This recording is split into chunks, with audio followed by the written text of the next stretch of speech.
Welcome back, Lelanders, to a first episode of Lelanders Gaming Edition. I'm so ready for it, I didn't even have the mic on. Alright, no, thanks everyone for tuning in. We shared it on Discord. Today's topic, we're going to be covering... Oh, I didn't share it. We're going to be covering the Nintendo Switch new screen, the OLED screen. And we beg the question, is it a scam? What I mean by scam is, are people going to get suckered into buying new Nintendo Switches every 4 years? So let's go check out what the situation with this OLED scam is. Now I think what I did today is I got a few Wikipedia pages here ready, or at least I thought I did. The one that I needed is gone. Nintendo Switch Wiki. There we go. So we'll bring up the Nintendo Switch Wikipedia page and we'll cover it briefly. And we won't make it that big, or yeah, we will. That's what she said. Alright, anyways. So if anyone's familiar, when the Nintendo Switch launched, it came with a relatively durable screen. I know I heard there was a few rumors going around that the dock was scratching the screen really bad. But I'm pretty sure that that might have just been a fluke with some units, or they managed to resolve it. Because I haven't really heard of any Nintendo Switch screen problems since. Alright, so what kind of screen did the original one launch with? If I was to guess, I think it's what? Not LED, not OLED, but probably LCD. Let's check. No, what the main reason that made me do this episode is I realized when I got an LED TV that they really suck balls, and not in a good way. I mean, like, they just break all the time. I know some people might be like, oh, but Leland, you bought the cheapest LED TV you could. What did you expect? But no, I'm not being a big baby. I did buy the cheapest one I could. But the problem, after I looked it up, the main reason I went with the cheap one is because I heard it's a universal problem. It's not really exclusive with the RCA TV I got. Samsung TVs are having the same problem, a few others. And basically what it comes down to, the major flaw with LED TVs is they burn out. So let's see, what did the Switch come with? Let's see, let's just type in LCD because I am not finding it. Here it is. The display launched at 1280 by 720 liquid crystal display. Now, if I could go back in time and buy a LCD TV instead of a LED TV, I sure as hell would. Because, man, LED TVs are garbage. Alright, so if anyone hasn't heard, I know when I was a kid growing up, everyone kept spreading a rumor that LEDs last forever, right? So you've probably heard it, oh, you can buy LEDs, they last forever. But then I became very skeptical of it because I started to see LEDs all over the city being swapped. Like they were replacing traffic lights with LEDs and basically everything was switching over to LEDs. And you know what I noticed? All of them kept breaking all the time. You see traffic lights with half the LEDs burnt out even though they just installed them. So at first I was thinking, oh, maybe someone just installed it bad and it really wasn't the fault of the LED. But we got some information today to cover what actually is happening. Alright, so this is the LED screen information. Actually, this one's for OLED. So, can't make it too big. Keep my mind out of the gutter. No comments. Alright, that should be good. So the main reason that manufacturers and everything switched over to LEDs is because they're much cheaper to manufacture. So they can make a TV and make it for like a fraction of the cost of a regular TV, like liquid crystal or plasma. So that's why we started to see like TV prices drop and drop and drop. Where I actually got my 65-inch LED TV for around 400 bucks. So yeah, and that's Canadian. So that's I don't know how much in US, roughly $300. So I don't know, the standard price for a good liquid crystal TV was pretty much like, what is it, $1 an inch? Or is it 10 bucks an inch? 65-inch TV, 650 bucks. Yeah, that's roughly the standard price for a good one. But what the problem with my TV, after I hit about 4 years, or not even, because I watched it a lot, it burnt out. I was like, what the fuck? One day I went to turn on my TV, and lo and behold, the picture was just black. So then I looked up repair videos, how to fix the TV. I found out it's the LEDs. It's like a Christmas tree in the old days. If one Christmas tree light burns out, there goes the whole tree. So yeah, that's the same thing with the LED TV. If you get one LED in your entire screen that burns out, boom, the whole TV goes black. So yeah, that's a really shitty feature when it comes to LED TVs, is they should have made the ports easily accessible so when the bulb burns out, you could just swap it out with a new one. But then I realized when I took my TV apart to repair it, they make it as hard as hell to try to reach these LEDs. Like basically you're looking at like a whole day job to take apart your TV just to get to the bulb to change it. So yeah, that's really, really shitty. And part of me started to realize our manufacturer is doing this on purpose. No, I shouldn't say that I realized it. It's more of a question that I came up with. All right, so let's go to the advantages and disadvantages to LED TVs, or OLED. Yeah, so liquid crystal screens were much more expensive to make, so LEDs are cheaper. They could be printed into any substrate by an inkjet printer or even screen printing, theoretically making them cheaper to produce than LCD or plasmas. However, fabrication of OLED substrates as 2018 is costlier than that of TFT LCDs. So that's maybe the type of TV screen I'm going to look for in the future, is a TFT LCD. Roll-to-roll vapor deposit methods use organic devices, which make mass production of thousands of them for a minimal cost. Alright, so technique also includes problems. Devices with multiple layers can be challenging to make because of registration. Registration is a layering form of printing. Lining up different printed layers with the degree of accuracy. You can see, yeah, they sometimes don't overlap correctly. So yeah, here's another of some of the things. They're lightweight, flexible plastic substrates. Unlike the glass displays used in LCDs. And better picture quality. They say OLED is better. I don't know, like I have an LED TV, and well, before it broke, and it is, I have to say, the worst TV quality screen I've ever seen. I was starting to wonder if it's just because it's blown up in 65 inches so you can see it. But yeah, it's a horrible picture. Like if I try to watch hockey games on it, it looks like garbage. Like I swear, like my old tube TVs from the 80s, they have a better picture quality. You can see like the refresh rate, you can see like different pixels. It's really annoying.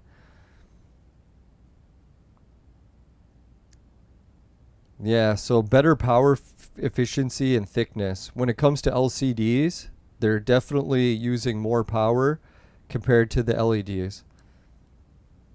The response time, they also have a much faster response time than LCD, which I find hard to believe because LCD is so fast I can't even see it.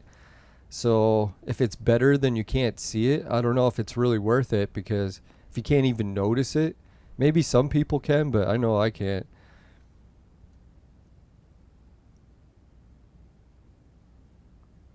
Alright, so yeah, they do have motion blur. Alright, so here we get into the big things that no one's talking about, hardly anyone, when it comes to OLED TVs. The biggest technical problem for OLED TVs is the limited lifetime of the organic materials. And when they mean limited, they're talking about like after 1,000 hours, you can burn the image into the screen. So if you buy a Nintendo Switch, I don't know, with the OLED screens, have they found a solution to this? Or is it really going to start burning all the menus from the games you play? Because you know when you play a game, it usually has your health meter in one spot and it never moves. So if you play that game for 1,000 hours, it's going to be burned permanently into your screen. Alright, so let's read another one. Yeah, you know how solar panels get weaker and weaker and weaker the more and more you use them? Same thing is happening with this. They say the blue color degrades by 12% after 1,000 hours. Red degrades by 7%. Green by 8%. Alright, and it says in particular, OLEDs have a lifetime of around 14,000 hours. To the hours to half original brightness. And that's at 5 to 8 hours per day. And I know with my LED TV, I was running it maybe 10 hours a day, sometimes forgetting to turn it on overnight. So I burned through it in just a couple years before the LEDs burnt out. I think about 2 to 3 years I burnt my TV out. And that really pissed me off because, man, our old black and white tube TVs, those are the ones that last forever. LEDs do not last forever. I actually just got an LED torch for my backyard. If anyone's seen those artificial torches, I had some of those burn out within the first week. So I was like, holy shit, man, talk about LEDs not lasting very long. They're fucking garbage compared to tubes.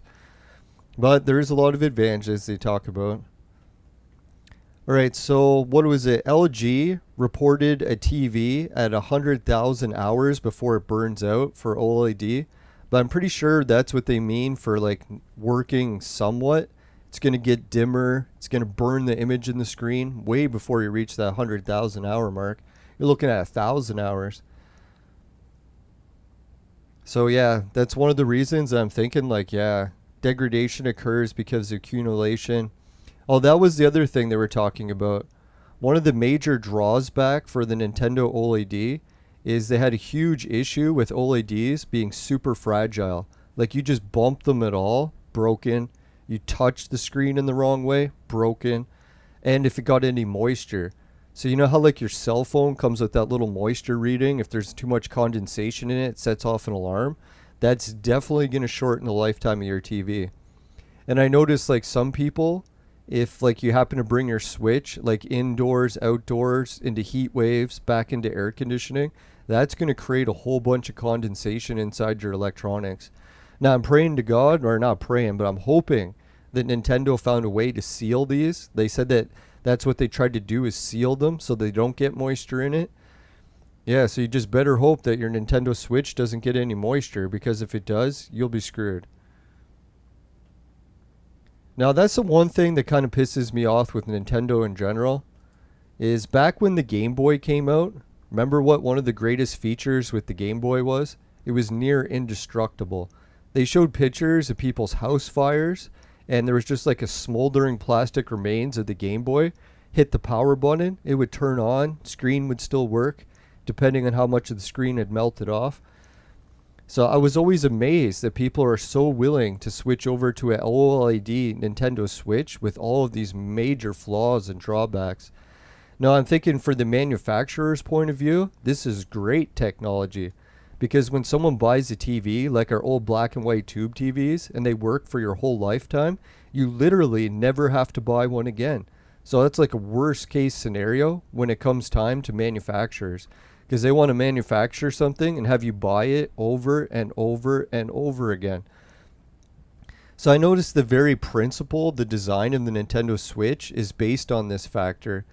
Like parents, when they buy, say, like 50 games or maybe even 10 to 20 games for the Nintendo Switch, and their son, their child, their daughter, grandkids, when they happen to lose and break the Nintendo Switch, why? Because it's portable. So it makes it much easier to lose and break it. And boom, then all of a sudden the parents have to re-buy the Nintendo Switch over and over and over again. I actually talked to some parents and they said their kid is lucky to go a year before they lose the Switch. You know, it's like kids these days are often very spoiled and they don't look after their what they own as best as we did when we were kids. Because yeah, we realized that, hey, you didn't bring your video game console anywhere with you. Most people would just leave their Game Boys and stuff at home, because if they brought it to school, it would either get stolen or lost.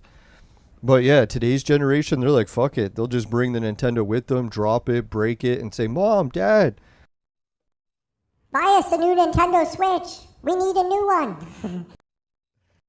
No, so that's what I was just thinking. Like Nintendo, and the very principle of the Nintendo Switch is to make it as fragile and breakable as possible, so the parents have to continually buy it over and over and over again. That's actually one of the debates I got into with one of the callers or viewers of the show.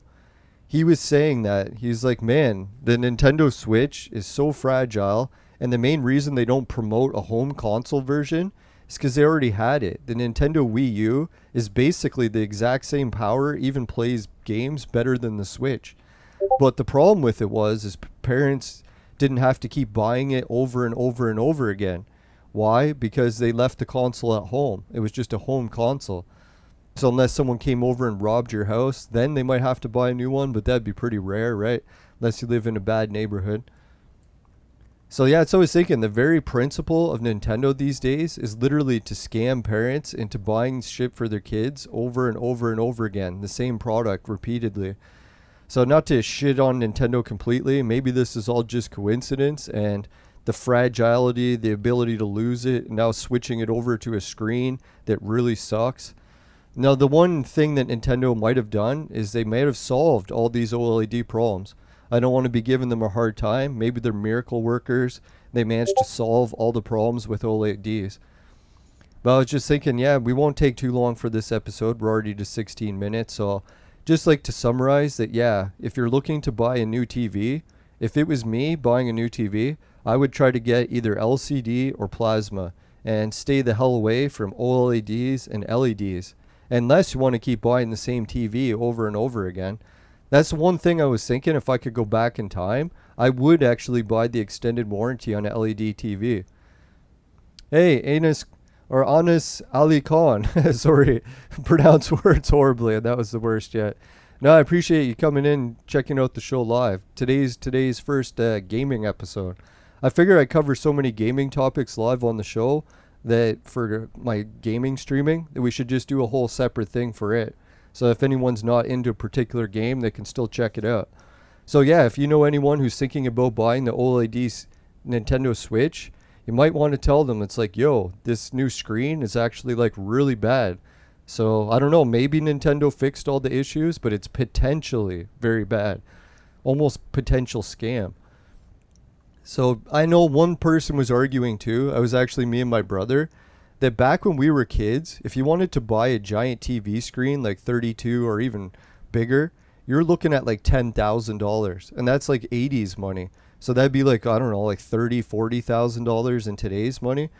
So that was the big catch, is back then TV manufacturers could do it and charge a whole shitload of money because it was lasting forever. But with today's gaming and TVs, we're getting them so much cheaper, right? Like a $300-$400 TV for 65 inches. So I think that's where the horrible catch comes in. It is way cheaper, but it's not nearly going to last as long. Now, some people might argue, well, what happens if I buy a LED TV and I barely use it? Well, then it might last longer, but you're still facing the environmental risks. If your room gets too hot, a bit of humidity builds up, boom, kiss that TV goodbye, even if you didn't use it. So yeah, I think people really got to be watch. Yeah, OLED does seem like a scam. Like, I don't know, I heard at first that it uses less electricity and the LEDs last forever. But then I realized, no, LEDs do not last forever. They have a lifespan of anywhere between like 4,000 hours was 1,000 hours before you can get image burn on OLED. That's horrible, right? Like, I don't know, how long do you have to play a video game in order to reach 1,000 hours? I don't know. Let's ask Google. How many weeks in 1,000 hours? Yeah, so if you played it non-stop for 5 weeks, you could reach the 1,000 hours. So that's really ridiculous, right? Like if you just accidentally left your Switch on. I know that's the one good thing about having battery-powered system. If you happen to leave it on for too long, maybe they have a screensaver or the screen would just cut out because there's no power. Yeah, and then one issue too, I noticed with portable gaming, a lot of people just play it at home and plug it into the wall while they're playing. So yeah, like what is the whole reason then for making it so energy efficient so that the battery never runs down if you're plugging it into the wall to play it anyways? That was like when I had the Sega Game Gear, batteries were horrible. So most people just plugged it into the wall while they were playing. Even if you brought it to someone's house, you'd bring the cord so you could plug it in. So yeah, that's what we're looking at for the OLED scams. Yeah, and thanks for the viewers. Hey, Jeff, how's it going, man? The Purge. Or Prug. The Purge. You know what I've been thinking of lately? Too many horror movies. No, so when I was thinking that I was going to buy a Nintendo Switch, the main thing that I wanted was no screen, But then I realized the only way I'm going to do that is if I buy a Nintendo, what is it, Wii U. Because it is the Switch with no screen. Well, it has a screen on the controller, but not the actual console itself. And I'm pretty sure you don't always have to use the crappy Wii controller. You can switch it to a regular one with no screen. So I don't know, in the future, is Nintendo ever going to meet my demands and release a Switch without a screen? I doubt it, because yeah, the Wii U already was it, and they already banned support for it. So even if the developers want to release their game on Switch and the Wii U, they're not allowed. So that's why I'm very skeptical when it comes to liking Nintendo, because a lot of times they just try to screw over their customers, their developers, everyone, all for the almighty dollar. That's where I actually like the Nintendo, or not Nintendo, the Intellivision Amico. I was hoping Tommy would get away from that money grabbing, but so far it doesn't seem like he has. He has also fallen victim to the almighty dollar. Yeah, see, that's the thing. They were saying that some LEDs can last longer than 1,000 hours, depending how much you use it, right? Like, what did they rate it at? Let's see LED TVs. LED TV wiki. Yeah, I heard a few people saying that you can get like higher end ones that won't burn out as quick. But let's check. What does it say for this?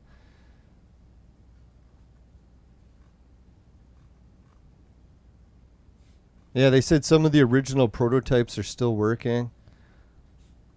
But I think it really comes down to what type of environment you're storing it in. Like if you got a really hot room or one that's changing temperatures all the time, from like winter type temperatures to back down to summer, it's like I think just even the temperature alone, it can break the TVs. That's what actually happened with my LED TV, is we were in a heat wave when it burnt out, and I left it on overnight by accident. So when I went to turn it on the next day, it was fried. And I only got about 2 to 3 years out of it. No, there is going to be special brands. I bet like some brands, like I guess Sony used to be a good brand. I don't think they are as much. LG, I think they've gone down the tubes with brands. I don't know what the best TV. So yeah, if you are spending a little bit extra, oh, they're working on micro LEDs from Sony, Apple, and Samsung. I don't know. For some reason, it doesn't want to say there. Let's bring it up. LED TV, average lifespan. All right, so here it is. Yeah, when you buy a LED TV or LED TV, even not the OLED versions, it says here you get approximately between 40,000 and 100,000 hours. So let's just divide 40,000 by, yeah, let's do that. 40,000 hours divided to days. Yeah, so that's about, if you left it on non-stop, 40,000 hours is 1,000 days. Or no, 1,600. Yeah, that would be pretty good. But then that's really about how long you leave it on. I don't know, because a long time, like, there's a lot of people complaining. If you look on YouTube, most people are only getting like 3 to 4 years out of an LED TV. If you've gotten 8 years out of one, you're like a miracle worker. Oh yeah, and here it says too about the brightness. So it depends on what brightness you turn your TV up. If you turn it up or down, it can lower or extend the lifespan. So I wouldn't say that LED TVs are an outright scam. I'm pretty sure in most cases, the salespeople will tell you that it does have a limited lifespan. You're not looking at getting more than 10 years out of it, even if you like never used it. Yeah, see here it says you were looking at 60,000 hours, which is roughly 5 to 7 years. So I don't know. Oh yeah, days. That's what I worked it out to. So I don't know. I don't know. For me, I would still just go with LCD. Oh, it even says that LCD TVs have a certain problem where 16 years they'll reach half brightness. Wow.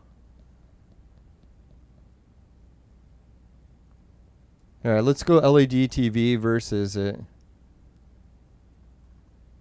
No, it didn't really give a head-to-head comparison. So I don't know. I think there's still a little bit of debate up there. Some people are going to debate that LED TVs are going to last a long time. Others are going to say it's not. I would just compare it to tube TVs. Fuck's sakes, man. At our cottage, we still had a black and white TV from, I don't know, what would that be, like the 1950s or something? So for God's sakes, those tube TVs, those last a lifetime. When it comes down to LEDs, no. Especially if you get a cheaper LED.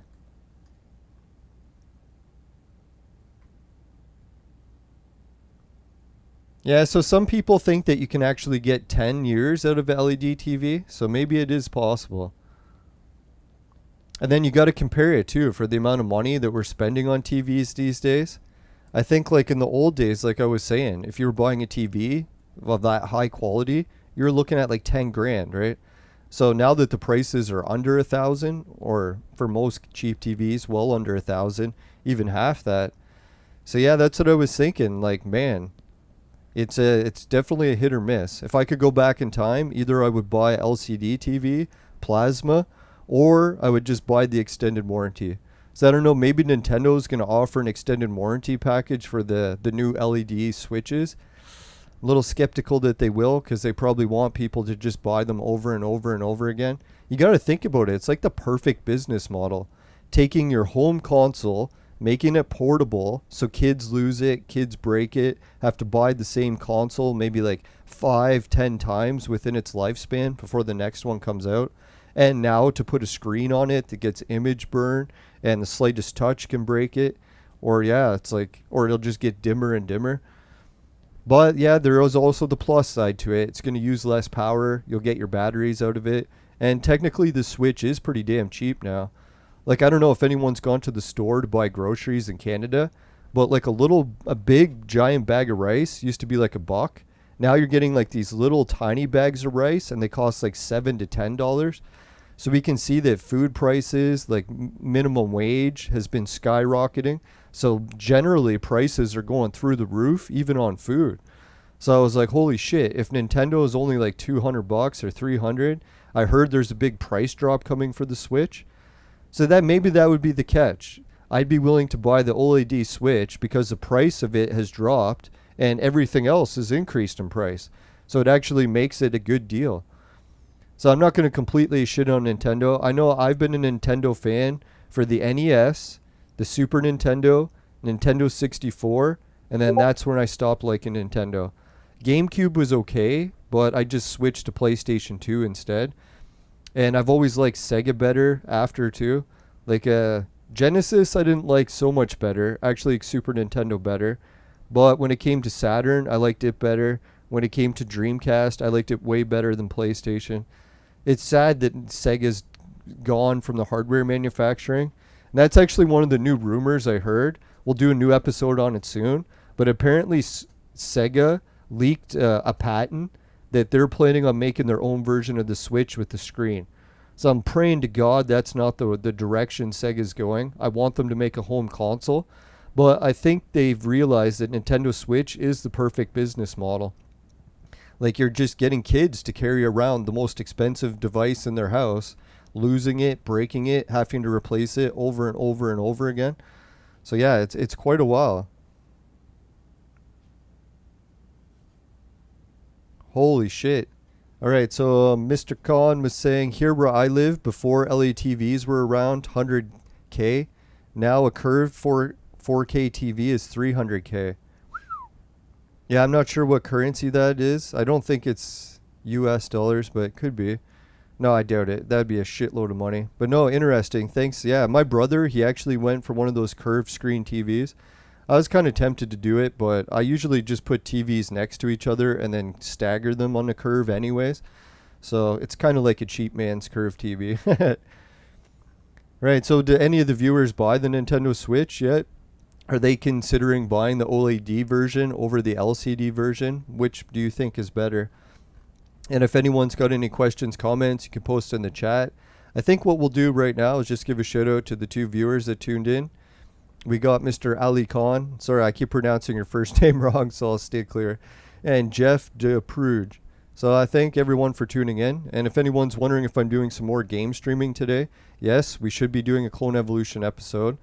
I might do some sports streaming soon. So we'll have Lelanders Gaming, Lelanders Sports, and I'm probably doing a Lelanders MMA review as well. Because dear God, I've watched some of the MMA review channels and they just spike with views like crazy. So I might get into that a little bit. And I'm also finishing editing some travel videos, vlogs. And I got some Fan Expo convention footage coming out soon too. I might even work on that a little today. No, I better do the travel vlog first. So thanks everyone for watching. If anyone's got a gaming topic that they want me to cover on the Lelanders Gaming News, just let me know and I'll try to do a new episode on it soon. I think the next episode we're going to be doing is debating the question, is the Sony 2 the best PlayStation ever?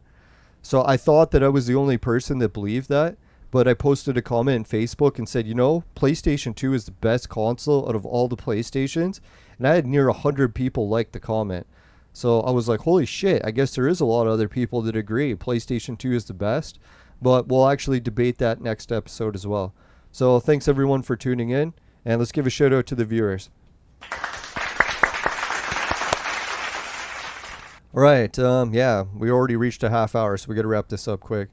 All right, so what we'll do is if anyone wants to let us go, that's fine. We're going to tune out now, but we're going to give a quick shout out to the patrons and all the other referral stuff.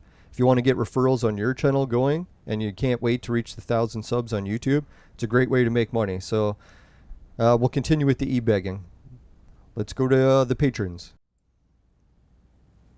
All right, thanks again, Suki, Dan, Jim, Ray, Travis, and everyone else who helps out a patron. Really appreciate it.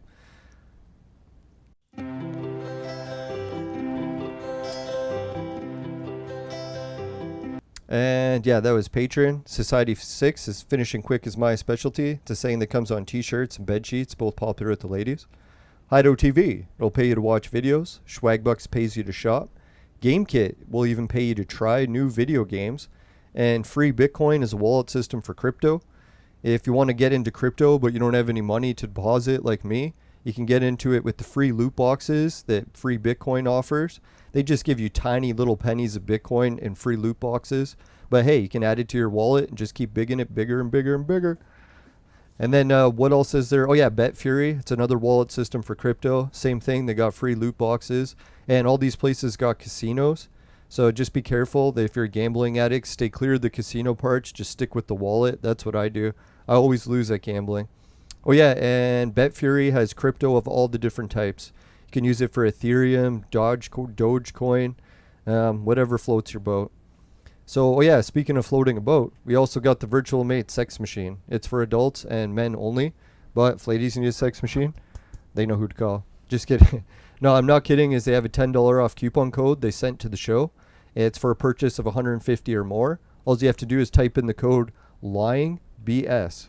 That's LYNBSN. No, it's not a lying BS device. It is a real coupon code and it is a real product. They even sent me one. All I had to do was buy it. All right, so thanks. And I didn't have a coupon code at the time, so you guys can get it for cheaper than me probably. All right, so let's see. What else is there? I think that's everything. Oh yeah, my website. I'm going to have a whole bunch of new website updates coming, including my information about researching gravity wells and paranormal. So if you're into any of those stuff, make sure you tune into my website. We'll get more information. My Facebook page has actually been locked out. They won't allow me to, they allow me to post, but not to comment until they can verify where I live by me carrying a cell phone with me at all times that can track my every movement. And I even signed up for it and they still won't unlock it. So yeah, that's a weird future that we can see on YouTube or on Facebook, is being required to have them track you, all your movements in real time, or you're not allowed to post, which I thought is really weird. And I don't know how many other channels that's happened to, but just prepare. It's coming, probably for everyone. All right, so let's go to the fire screen. Oh wait, let's go roll my vaporizer commercial. If anyone knows, this is a vaporizer that I helped make and invent, not the actual base unit, but the glass modification on the top. The company went under, but I'm trying to reach 1,000 subs on the YouTube page and on the Facebook page for it. So if you can look up either and sub if you like it, we're getting closer and closer to relaunching the device. So thanks everyone. Here's the vaporizer commercial. And don't get vapors in the Nintendo Switch OLED. It'll break it.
Alright, thanks everyone for watching the commercial. And yeah, what we're gonna do, I know a lot of people have been asking me, why the hell don't you just buy the Switch and never use the screen and just leave it on your table? I was like, well, why the hell don't I buy a flying car and just use it as a car, never actually fly? The whole reason is because the screen on the Nintendo Switch severely hinders the power of it, and it also makes it way more expensive. So that's what I was thinking, for God's sakes, that's why I don't support it. So yeah, if anyone's thinking, hey, maybe Nintendo will just send me a Switch, and then I would take it and use it, but until that time comes, I'm waiting for the Switch with no screen. I'm very stubborn like that. Alright, take care everyone, bye for now, and oh yeah, just make sure you never buy the products from, oh yeah, if you happen to get any, let's see, OLEDs in your vaporizer, and they taste like shit, give the show a dislike. But if it doesn't happen, you can give the show a like, really appreciate it. If you can like, sub, and share, and get some more people watching my Lelanders Gaming news, I really appreciate it. So thanks everyone, bye for now, take care, later.